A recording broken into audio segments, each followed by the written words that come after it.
Fogueira literária. Conto O Vingador, Anton Chekhov. Narração, Rodrigo Vieira.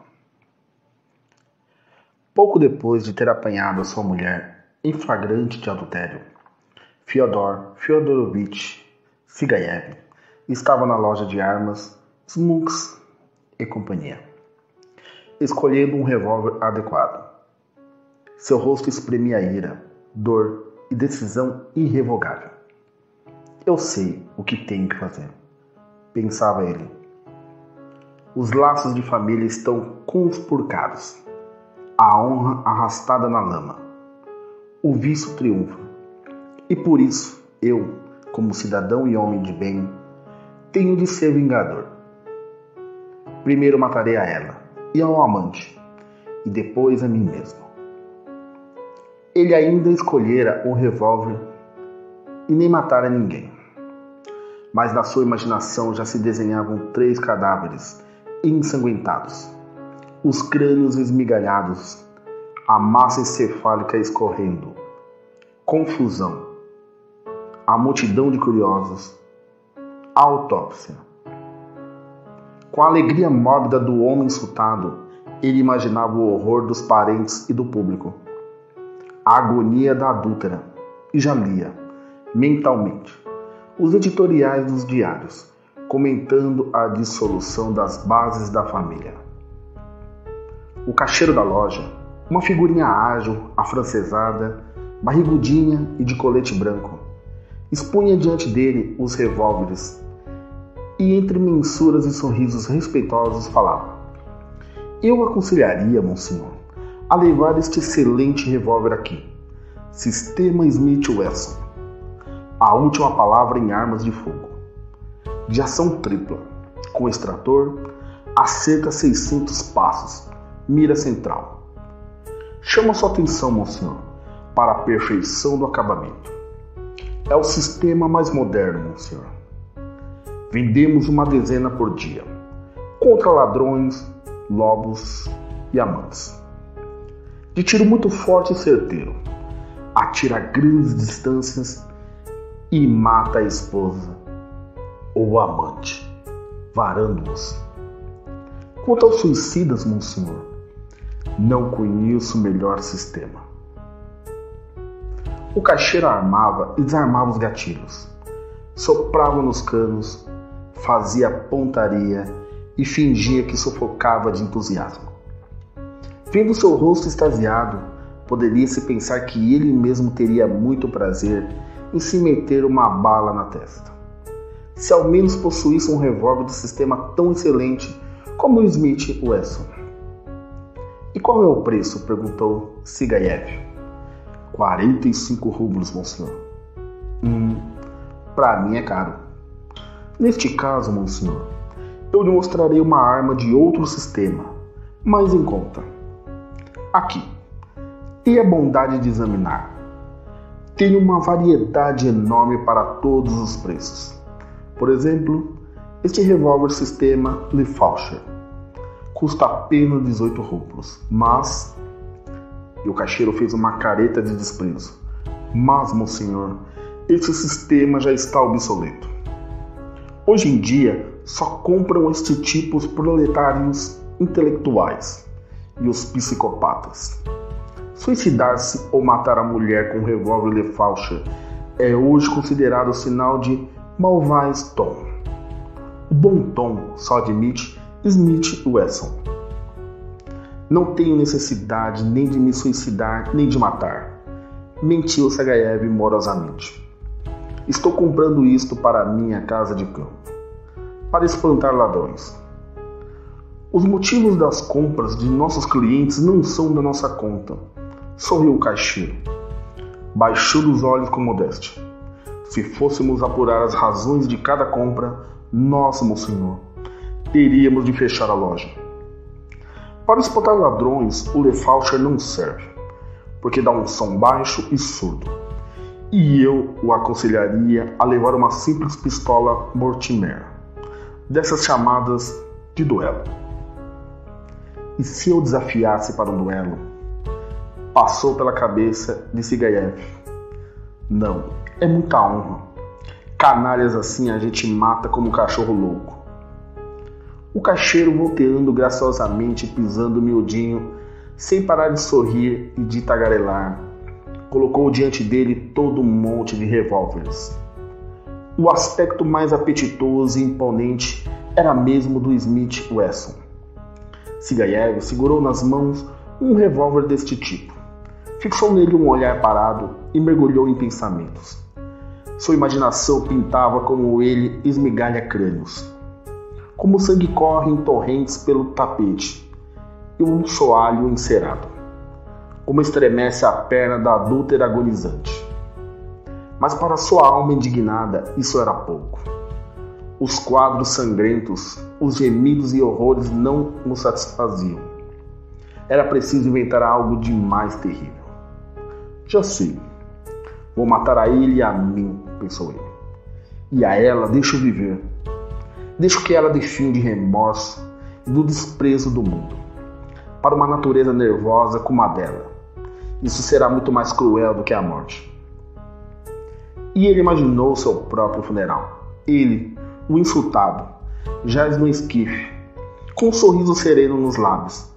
E ela, pálida, torturada pelos remorsos.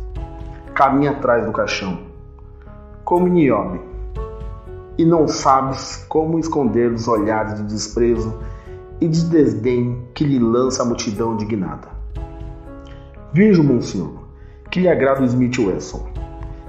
Interrompeu-lhe o desvaneio a voz do caixeiro.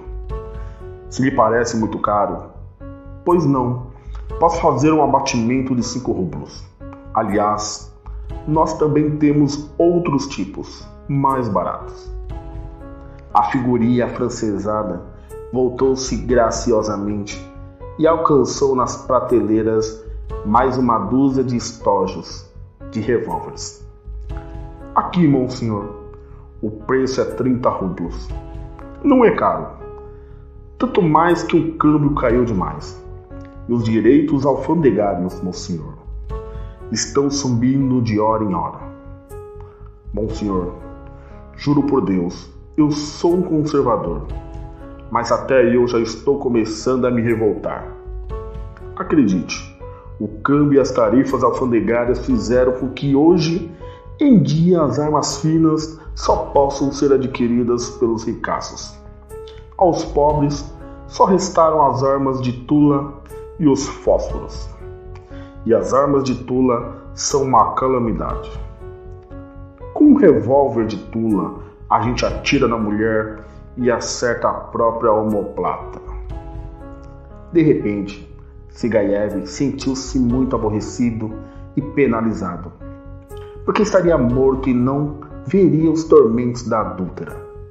A vingança só é doce quando se tem a possibilidade de ver e degustar os seus frutos. Que vantagem se ele ficar deitado no caixão sem perceber coisa alguma. Que tal se eu fizesse assim, pensou ele.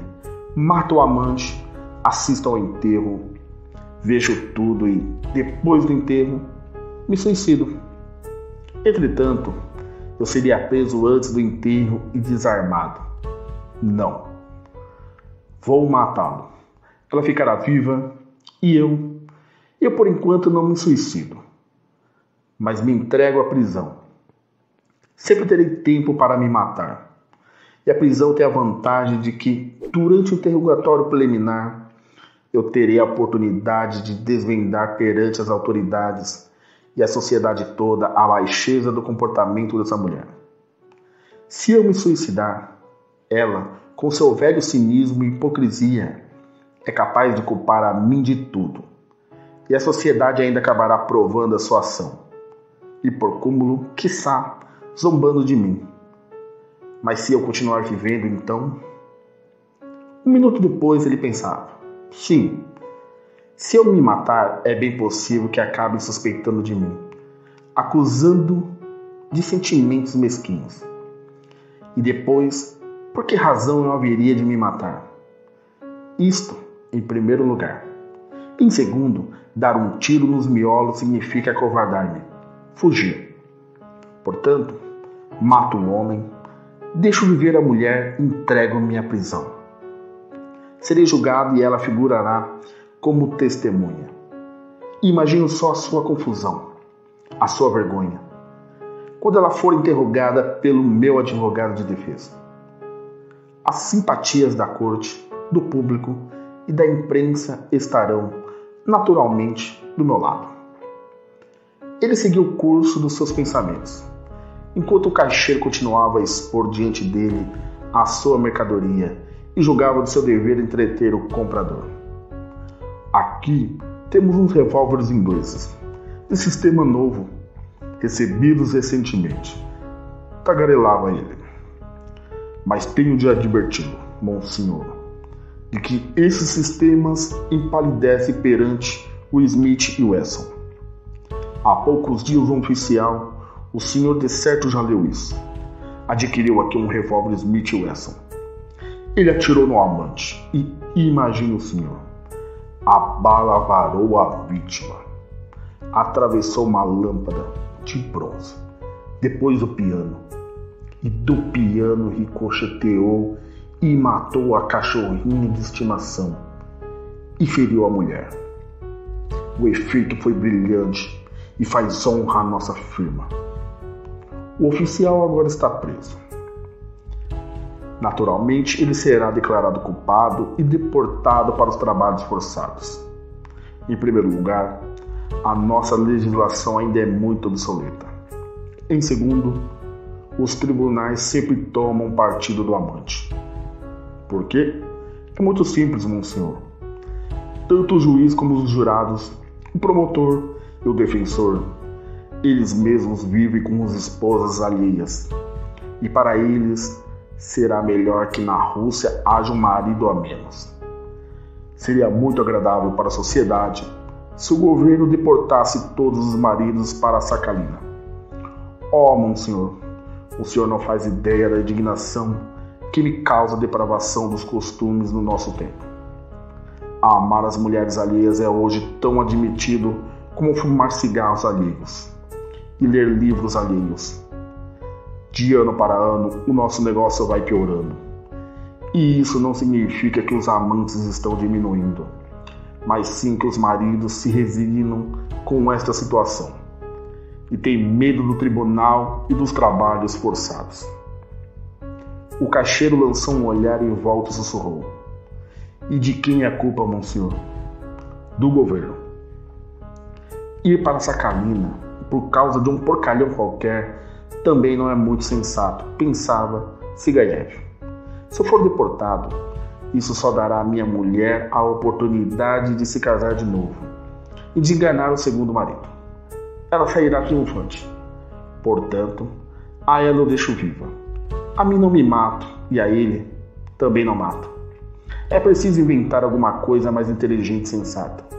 Vou castigá-los com meu desprezo e moverei um escandaloso processo de divórcio.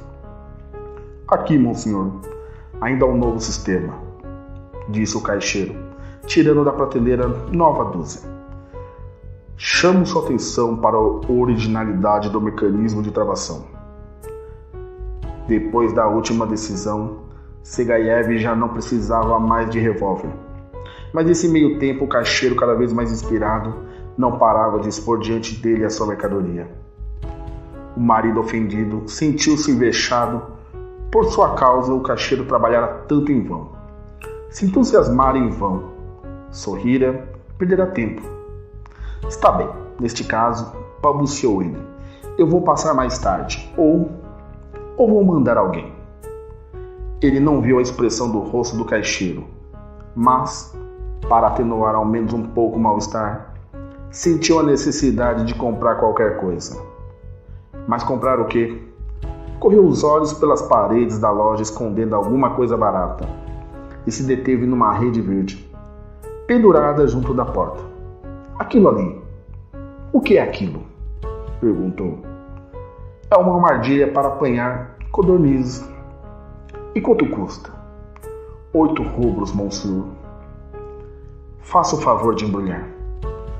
O marido ofendido pagou 8 rublos, pegou a rede e, sentindo-se ainda mais ofendido, saiu da loja.